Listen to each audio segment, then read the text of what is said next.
Bright morning in the Himalayas today. If you are in a part of world where it's already gray and gloomy, then I send you this. Soak it in. I think there is also moon visible somewhere. Yeah, there it is.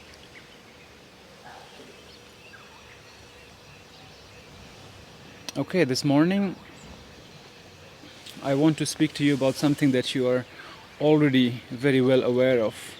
If you look at the nature of our lives in the 21st century, you see that we're always running around.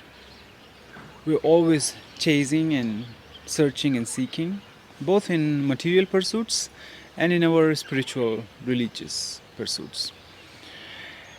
It is ingrained in us, as if drilled into us, that whatever is present right here, right now, is never enough. The present is always filled with lacks. The present is always incomplete. And if you only let go of your laziness, and if only you sharpen your razors, you might equip yourself with skills that will help you get what you need tomorrow or the next year. And it goes both ways, like it goes for both the spiritual pursuits and material pursuits. So no matter what pursuits you are in your life, this should make sense to you.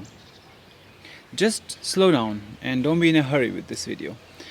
And just observe as you speak, as I speak and you listen to me. In this very moment, what's missing in your life? What's lacking? And you will find plethora of things that are not the way they should be. Because also we are concerned with how things should be. We are not really sitting with, looking at directly, clearly, how things are. But we are always occupied with how things should be. How I should be, how my father should be, how my brother should be, how my wife should be, how my politics should be, how my country should be. All that is good, but just observe that we live so much in the world of how things should be. But how things really are, we don't take a stock of that very well. Because everybody around us, including us, lives with this perpetual lack in the present moment. We find it obvious that we must strive, we must always strive to become better, to improve, to keep learning, to keep growing, to keep evolving. But no matter if you do it or not, you do keep evolving. And this is not just the characteristic of our times. If you read authors and thinkers from 100 years ago, they were already saying that the life is too fast, that everything is going too crazy, and people's intellectual levels are already going down and stuff like that. So can you imagine those people being here and looking at what is going on? Do you think the problem in today's world is about production? Because we are always busy creating, producing, without even knowing who is the target audience, who is going to consume it, but we go on creating. Now look at what is happening with artificial intelligence. All kind of apps are sprouting like mushrooms every single day to do things that you don't even need. And they don't really add much to anything, but just because they can, they just go on creating, mindlessly creating. So yes, action in this life is important. You need to act. But how to act? Well, we'll get to that maybe at the end of this video. How to act. Because I'm not telling you to not do anything, because it's not possible. If you have a mouth, you will speak. If you have hands, you will want to do something with it. If you have feet, you would like to walk. If you have mind, you would like to think. So that is inevitable. The point is not that you shouldn't act. The point is that should you always act with the sense of lack, sense of a hole in you, something missing in you, and only act from there? Or you can act from a wholesomeness and just go on acting because that's what is needed. So the action, same action, completely changes in its flavor, in its intensity, and its intention. And out of all this observation of seeing that we are all running, knowing not where we're running, knowing not what our destination is, but we're rushing. And the nature of all this seeking and searching and desiring is that it's a loop, it never ends. No matter what you achieve, you are not satisfied there, because it is not for satisfaction that you were running, it is you're running for the sake of running. So we create mental goalposts for us: this much money, this many car, this city, this person. But when we get there, soon we lose the pleasure of it, because that was just a mental goalpost for the seeking and searching and desiring and striving to continue. When we arrive there, we very soon realize that, okay, I miss the searching part, I miss the seeking, striving part. And we think there is something, some blame to be put on the objects of our desire. No, it was always the nature of your desire to keep finding goalposts, keep fulfilling them, and then look for another one, then look for another one. This loop never ends. And again, as I said before, you can do that knowing fully well that you are playing with the elements of this nature, playing in the good sense of it, word, like children play, like you play chess or you play football, playing as a sportsman, sportswoman. So that attitude is perfectly fine. But the attitude that I will get something by getting there and only feeling like a fool at the end of it and not knowing what else to do, we keep on searching, keep on seeking, right? So I've taken 7 minutes to come to my premise. And then out of all this rushing and running came the philosophy of now. And the philosophy of now is that now is everything. Here and now is all there is nothing else. And we like this philosophy very much. We immediately took it. Most of us liked it, immediately took it. And yeah, it makes sense. It's all now. Past is in my mind, future is in my mind, in my thoughts, in my memories, in my fancy, in my imagination. And now is the only thing there is. Yet then we find it hard to stay in the now. We keep going away from the now, and then we think that we are not in the now, we ought to be in the now, and then we create a new struggle. And then we think we need to do something about how to be in the now all the time. And then we are learning all sort of tools and methods and techniques to be able to be in the now. So I would like to talk about this now and here with you today. So please have patience and do listen, because once you get it, not just as an idea, but viscerally, deep within, when you get it, that yes, I can never really get out of now. Even if I imagine that I'm not in the now, I can never really get out of here, even if I'm imagining that I'm there. And when it's really clear, then you don't need to believe in this philosophy. Then you live it, then you know it. Then you don't need to be excited and attracted by it. You see it as a simple, living truth of our lives. And when this is seen, the quality of action changes, which we will talk at the end. So let's try to establish ourselves in this now and here. Because without that, you will not really be convinced that I should not always seek, always search, always push myself. And you will not be convinced that your presence, your being here and now is whole, is full, is complete, it's not lacking in anything. The lack is a perspective, and that will change. But only with half believing things, it doesn't change. So we can kind of keep on jumping between all kind of philosophies that we know, all kind of ideas that we get attracted by. So let's try to settle this matter a little bit today. Now let's look at the now. I'm speaking to you now, and you're listening to me now. You think now as a moment in time, but when I made this statement that I'm speaking to you and you're listening to me, it's already been a few seconds, right? At least 10 seconds have gone. So the now immediately slipped back into our memory, immediately became part of the past. And then now, whatever I'm saying and whatever you're listening right now is the now. And the moment it is said, it goes back in the past. It goes back in the memory lane. So if you look at now, there is only, I mean, if you're really fully present in the now, there are only words that will make no sense. Because if there is no memory attached, there is no story to be made, there is no sense to be made. It's just sounds and auditory perception on your side, and on my side, sounds. And sense can only be made when you can anticipate what he's getting at, and when you can make sense of what he just said. So the memory comes into play and creates this whole story. But now, in its complete totality and technicality, has no story, has no concept, has no ideas. It's just now. Now, is this, pause, contemplate on it, don't be in a hurry. Now, is this now a function of time? The now when I started talking about now, and the now right now, are they like a flicker of the candle? Like they come and go, come and go, come and go? Or is it just one continuous now? When I ask you the question, and when you answer the question about now, is it not a stream of continuous flow?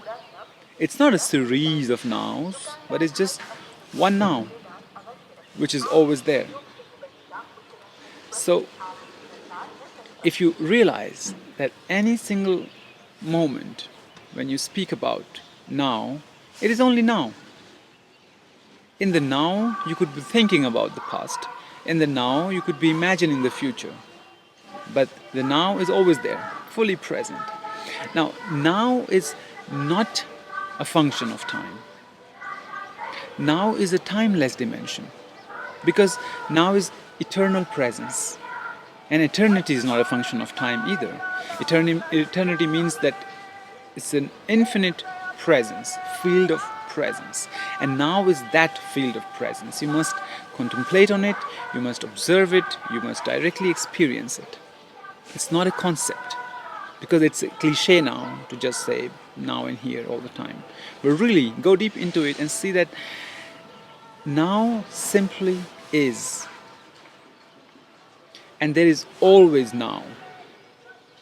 If you think of now as a function of time, then you think of now and then you think of then. Then this happened, then this will happen, right? But see, when you talk about now, it's right here, right now. It's this. This is now, right? I lack words to explain this. But when we talk about then, we go in the memory lane. Like 5 minutes ago, I was saying it. 5 minutes ago, it's in my memory, in my past, and both of us cannot step back from this now and go into that past and retrieve it. It's not possible in any way. In the same way, we cannot go away from here and go into the future. It's simply not possible without going into our head, without going into our mind, which makes ideas and concepts. You see, there is this world of ideas and concepts, and I've said this before in other videos. There is this world of ideas and concepts, the world of mind, and there is the world of presence. And people asked me in that video, what do you mean by presence? What is this presence? This is presence. This beingness, this isness, nowness, this is present. And whenever you're doing anything throughout the day, suddenly stop and ask yourself, when is it? And you will say now. So you actually, in your experience, in your direct, immediate experience, never leave now. Never leave now. You're always in the now. Drill it into yourself and realize that no matter what is happening, whenever you will check with yourself, you are in the now. That must become your such a conviction that nobody can shake you out of it, and you don't need books and philosophers for it. Your own direct experience should tell you that you are always in the now. And then, because you're always in the now, now is not a function of time. It's a timeless dimension. It's a timeless dimension because it's always present. No matter what clock is saying and how it's ticking, you're always in the now. As I said, every moment the now becomes the past. Every moment the now becomes the past. So now forever remains. What was expressed and what was done, acted in the now, goes away in the past, in the memory lane. But now, in its totality, is always present. It's not a function of time. Please think about it. Here, I'm standing here on my rooftop, here, right in this corner of the rooftop, so you can see these beautiful misty hills of the Himalayas with these beautiful houses. And you might be hearing some music in the background. That's the garbage truck. Every morning it comes and it sings some songs and gives some message of why and how we should remain clean, which something the Indian populace needs very much to keep their houses, streets, everything clean. Anyway, now I'm standing here. I'm standing here, right? I'm not standing there. I'm standing here. But what is there? Imagine if I leave here. Okay, now. Imagine that I leave here and I go there. And then I ask myself, where am I? What will be the answer? Here. And I go there. And what's the answer? I am here, right? So what was there? There is again a place in my mind where I was a second ago, or a minute ago, or a day ago, or a year ago. But when I check with myself, no matter where I am, I'm always in the here. Now, if I ask you, can you go there? Anywhere, can you go there? You can say, yeah, I get up and go there. But when you go there and ask yourself where you are, you will say, I'm here. So here again is not a dimension of space. It's a dimension out of space. It's not a function of space. Now and here are not function of time and space.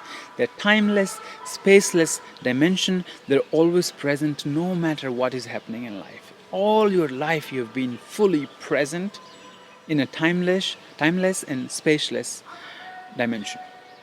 So again, pause with it, think about it, contemplate on it, let it become your lived reality, not my words or words of somebody else. Because this is very important for you to see that present is not that small neck of that hourglass which has sand on this side and sand on this side, and you put it up and all the sand from the past goes through this tiny bottleneck of the present and enters in the future. The present is just this much and the past and future are so big, and that's how we live, right? Always concerned about the past and always worrying about the future, or always reminiscing on the past and always imagining and anticipating a future. But what about the present?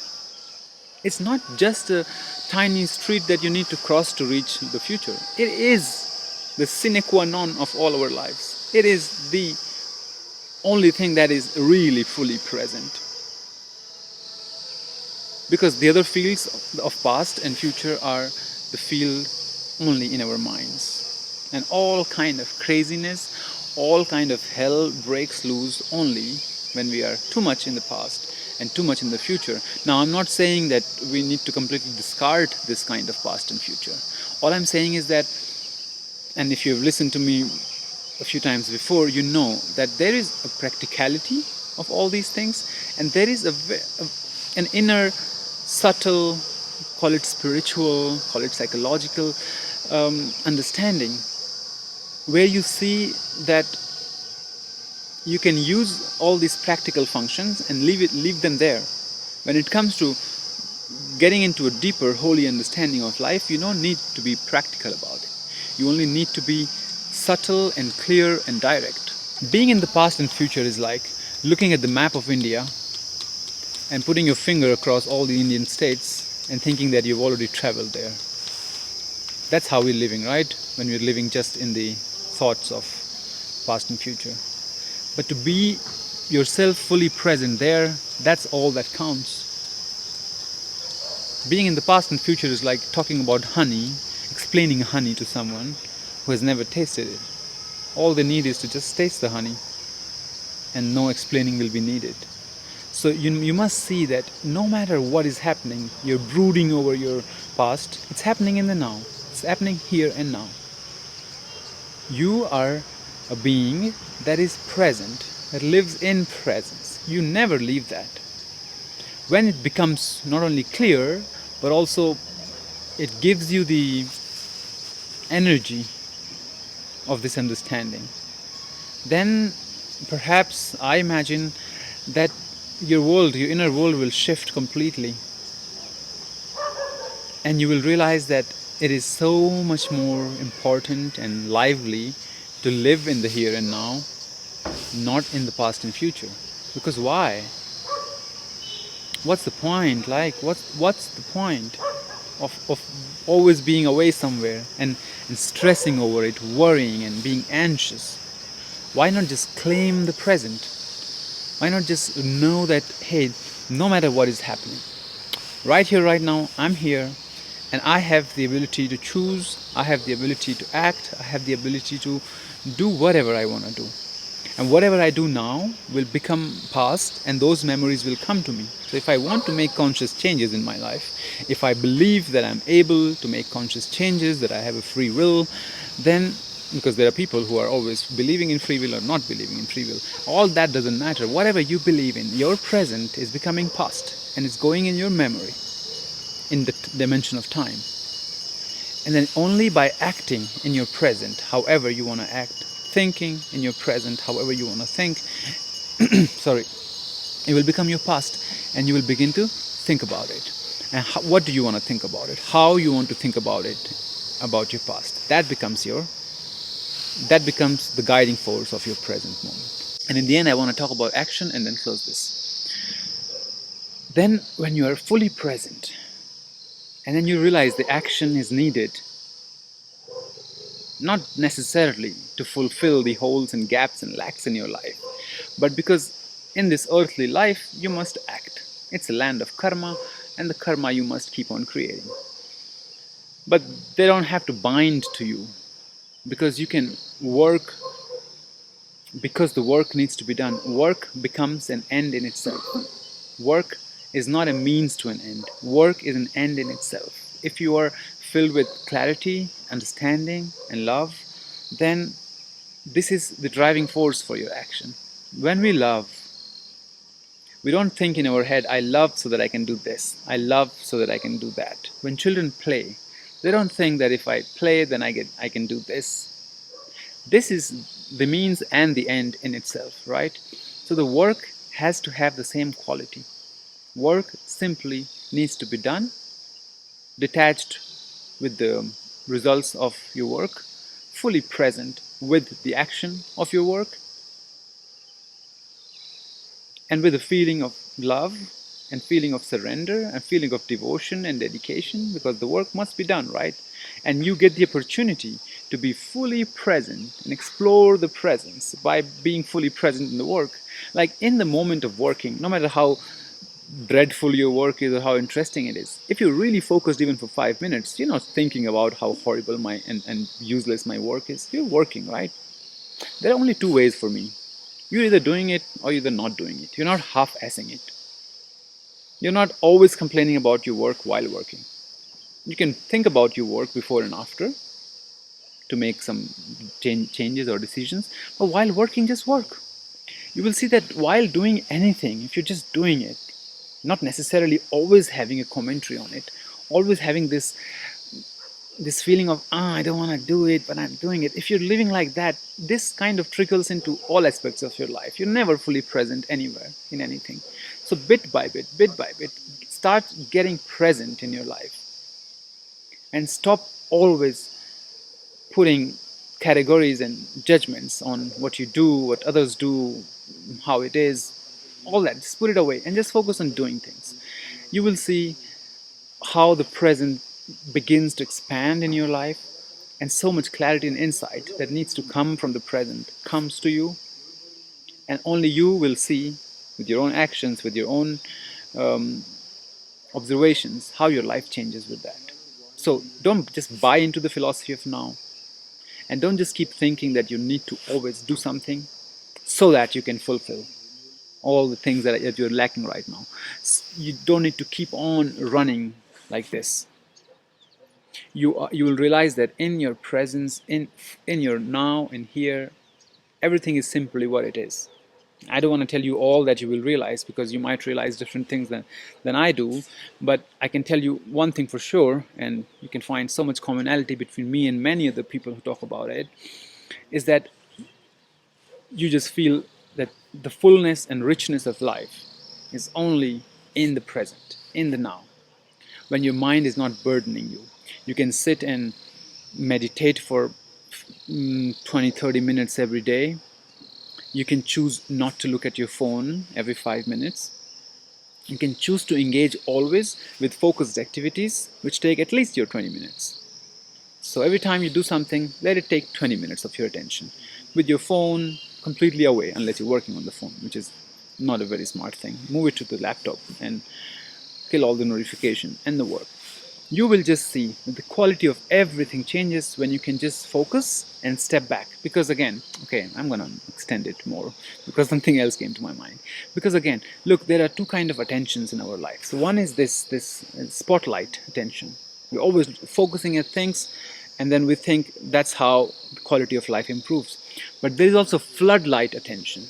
While I'm looking at the camera and speaking to you, I have the awareness of this space around me, right? So there is continuously a spotlight attention, floodlight attention, or you can call it a spotlight awareness, a floodlight awareness. So focus on these two simultaneously. Go into the spotlight and retrieve into the floodlight. And retrieving into the floodlight also means simply sitting and being aware of all that is, like having a spatial awareness, spacious awareness, you can call it. And you don't have to always focus on your breath or a mantra or an image. When you sit and meditate, just allow everything to just unfold, just allow all the things to unfold. It calms down eventually. You need to just sit for a bit and it calms down eventually.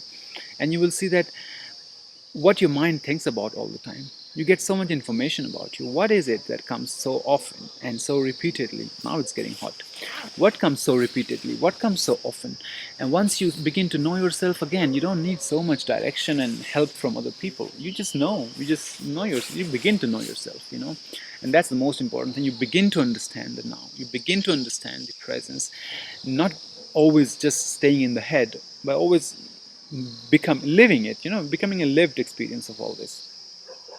All right then. Those who dig this kind of conversation will enjoy the whole video in one go. I would be very curious to know who stayed until now, because it's closing almost 30 minutes. And of course, I will break it into parts and share it in different videos as well. Thank you for listening to me. Have a beautiful day. And let me show you the rooftop. My parents are also sitting here taking the sun. Let's see. There they are, somewhere near the clothes.